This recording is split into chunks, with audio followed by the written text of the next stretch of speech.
કચ્છ જિલ્લાના અબડાસાના ખેડૂતોને સમયસર વીજ જોડાણ નહીં આપવામાં આવે તો ઉગ્ર આંદોલનની ચીમકી સાથે જિલ્લા કલેક્ટરને આવેદનપત્ર પાઠવી રજૂઆત કરવામાં આવી હતી। તો આ આવેદનપત્રમાં જણાવ્યા અનુસાર જિલ્લાના ગોરડ અભયારણ્યમાં ખેડૂતોને ખેતીના વીજ કનેક્શન આપવામાં આવતું નથી અને પીજીવીસીએલ દ્વારા સુપ્રીમ કોર્ટના આદેશનું બહાનું ધરી દેવામાં આવે છે, પરંતુ સુપ્રીમ કોર્ટના આદેશમાં ક્યાંય વીજ કનેક્શન આપવાની મનાઈ ફરમાવવામાં આવી નથી। જ્યારે અનેક એવા ખેડૂતો છે કે તેમના ખેતરોમાંથી વીજ વાયર પસાર થઈ રહ્યા છે, તેવા ખેડૂતોને પણ વીજ જોડાણ આપવામાં આવતું નથી। તો બીજી તરફ પવન ચક્કી લગાવતી કંપનીઓ મોટી સંખ્યામાં વીજ વાયર લગાવી રહી છે અને હાલમાં ભુજ નલિયા વચ્ચે રેલવે લાઇનમાં પણ હાઈ ટેન્શન વાયર સુપ્રીમ કોર્ટના આદેશ બાદ પણ લાગી રહ્યા છે, પરંતુ પીજીવીસીએલ દ્વારા ખેડૂતોને ખેતીના વીજ કનેક્શન આપવામાં આવતા નથી। ત્યારે સમયસર ખેડૂતોને વીજ જોડાણ આપવામાં નહીં આવે તો ગાંધી ચિંધ્યા માર્ગે જવાની ફરજ પડશે તેવી ચીમકી ઉચ્ચારવામાં આવી છે। સરકાર દ્વારા સુપ્રીમ કોર્ટ દ્વારા એક સ્ટે લગાવવામાં આવ્યો છે, એ સ્ટે કંપનીઓ ઉપર લાગવો જોઈએ, એની જગ્યાએ ખેડૂતો ઉપર લગાવે છે કચ્છ વહીવટી તંત્ર અને પીજીવીસીએલ। ખરેખર હું તો એમ કહું છું કે પહેલાં પીજીવીસીએલ ઉપર ફરિયાદ દાખલ કરો, એમના જે અધિકારીઓ છે એમના ઉપર। આજે નાલાયકી પીજીવીસીએલ કરી રહી છે, ખેડૂતોને ચોખ્ખા શબ્દોમાં ના પાડી દે છે કે સુપ્રીમ કોર્ટનો ઓર્ડર જેવો કોઈ ઓર્ડર સુપ્રીમ કોર્ટનો છે જ નહીં। સુપ્રીમ કોર્ટનો ઓર્ડર મારા મોબાઈલમાં છે, એનામાં ક્યાંય નથી લખેલું કે ખેડૂતોને વીજળી આપવી નહીં। વીજળી આપવી પણ અંડરગ્રાઉન્ડ કનેક્શન લેવાના છે, ત્યાં કને વાયુ પોલ્યુશન, પાણીનું પોલ્યુશન, ધ્વનિ પોલ્યુશન ન હોય। પવનચક્કીઓના તાર જાય છે, પવનચક્કીઓ ઊભી છે, ત્યાં કને મોટી મોટી સુઝલોન જેવી કંપનીઓ ત્યાં કને આવેલી છે, એને તમે બધી રીતે સગવડ આપી શકો છો, પણ ખેડૂતોને નહીં।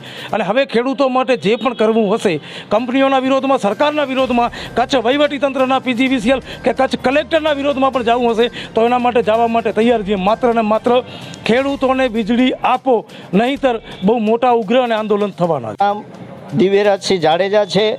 હું અબડાસા તાલુકામાં મારી ખેતી ધરાવું છું અને આજે લખનભાઈ દુઆ દ્વારા જે અબડાસામાં થતો ખેડૂતોને અન્યાય અપાવવા માટે કલેક્ટર સાહેબને આવેદનપત્ર આપવામાં આવ્યું છે, ત્યારે સમગ્ર અબડાસામાંથી 100 કિલોમીટર દૂરથી આજે જે પોતાના બેરોજગાર કામ ધંધા, એક તો બેરોજગારી હોવા છતાં પોતાનો કામ ધંધો મૂકી અને 100 કિલોમીટર દૂર આવ્યા છે। ખરેખર તો ત્યાંના ચૂંટાયેલા પ્રતિનિધિએ ડૂબી મરવું જોઈએ એમ કહેવું તોય પણ ખોટું નથી।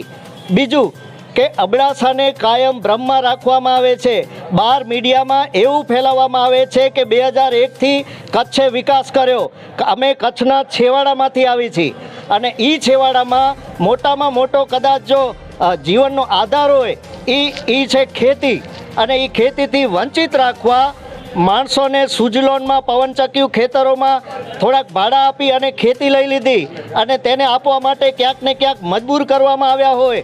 ગોરાડ પક્ષીના નામે ખેડૂતોને નહીં, અન્ય કંપનીઓને એમને જમીન ફાળવી આપે છે સસ્તા ભાવમાં, એટલી કંપની આવી છે। જ્યારે કચ્છને વિશેષ દરજ્જો મળવા છતાં આજે તમે બધાને ખ્યાલ છે કે કચ્છમાંથી જે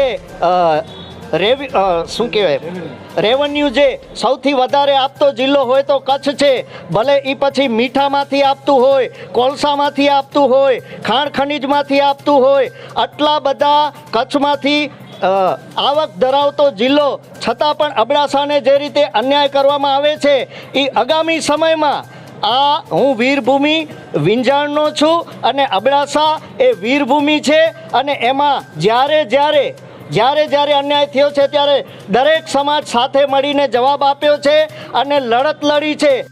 બ્યુરો રિપોર્ટ CN24 ન્યૂઝ। હવે જુઓ દેશ દુનિયાની તમામ ખબરો તમારી આંગળીના ટેરવે। ઉઠાવો મોબાઈલ અને ગૂગલ પ્લે સ્ટોર પરથી ડાઉનલોડ કરો અમારી CN24 ન્યૂઝ મોબાઈલ એપ।